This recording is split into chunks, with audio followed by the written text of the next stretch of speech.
महत्त्वाची अपडेट समोर येते ती म्हणजे राष्ट्रवादी शरद पवार गटाकडून काँग्रेसला 50 जागांसाठीचा प्रस्ताव देण्यात आलेला आहे। मुंबई महानगरपालिकेमध्ये काँग्रेस आणि राष्ट्रवादी शरद पवार गट एकत्र लढलो तर फायदा होईल अशी नेत्यांची भूमिका आहे। तर काँग्रेस नेते आणि शरद पवार यांच्या भेटीनंतर आज राष्ट्रवादीच्या शिष्टमंडळाने काँग्रेसला हा प्रस्ताव दिलेला आहे। या प्रस्तावाच्या संदर्भात उद्या परत काँग्रेस नेते आणि राष्ट्रवादी शरद पवार गटाचे नेते यांची भेट होणार आहे आणि काँग्रेसची एकीकडे वंचित सोबत बोलणी सुरू असतानाच दुसरीकडे राष्ट्रवादी शरद पवार गटाचा सुद्धा प्रस्ताव आल्यामुळे काँग्रेसला आता भूमिका घ्यावी लागणार आहे। सुस्मिता बधाणे आमच्या प्रतिनिधी आपल्याला अधिकची माहिती देत आहेत। सुस्मिता, महत्त्वाची अपडेट म्हणावी लागेल, राष्ट्रवादी शरद पवार गटाकडून काँग्रेसला 50 जागांसाठीचा प्रस्ताव बघायला मिळतोय। नक्कीच अतिशय महत्त्वाचं म्हणजे राष्ट्रवादी काँग्रेस पक्षाचे प्रमुख शरद पवार यांच्या भेटीनंतर काँग्रेसच्या नेत्यांमध्ये आणि शरद पवार यांच्यामध्ये झालेल्या चर्चेनंतर मुंबईमध्ये राष्ट्रवादी शरद पवार यांच्या गटाकडनं काँग्रेसला 50 जागांचा प्रस्ताव हा सादर करण्यात आलेला आहे। मुंबई महानगरपालिका निवडणुकीमध्ये काँग्रेस आणि राष्ट्रवादी एकत्र लढत आहे। एकीकडे वंचित सोबत बोलणी सुरू असताना दुसरीकडे हा प्रस्ताव ठेवण्यात आलेला आहे।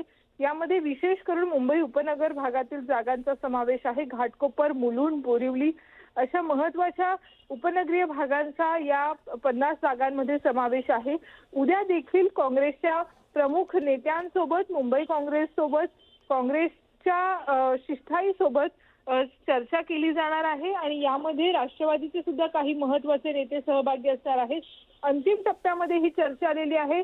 उद्या किंवा परवापर्यंत अंतिम याद्या सुद्धा दोन्ही पक्षांच्या वतीने जाहीर करण्यात येतील। निश्चित सुस्मिता, त्यामुळे आता काँग्रेस काय भूमिका घेते पाहणं सुद्धा तितकंच महत्त्वाचं असेल। धन्यवाद या माहितीसाठी।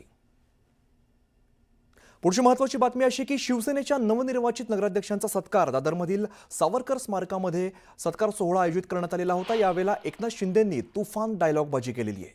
शिंदेंनी उद्धव ठाकरेंवरती सडकून टीका केली आहे, तर शायरीमधून त्यांनी ठाकरेंना टोले लगावलेत।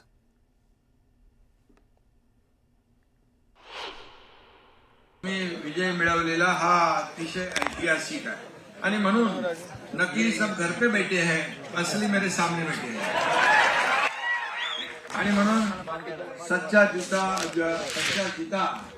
हार गया झूठा, जनता ने दिया उबाटा को जमाल गोटा।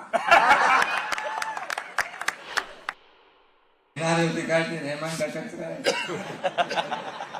बेईमानों की छाती में हमने भगवा झंडा गाड़ा है, बेईमानों के छाती में हमने भगवा झंडा गाड़ा है।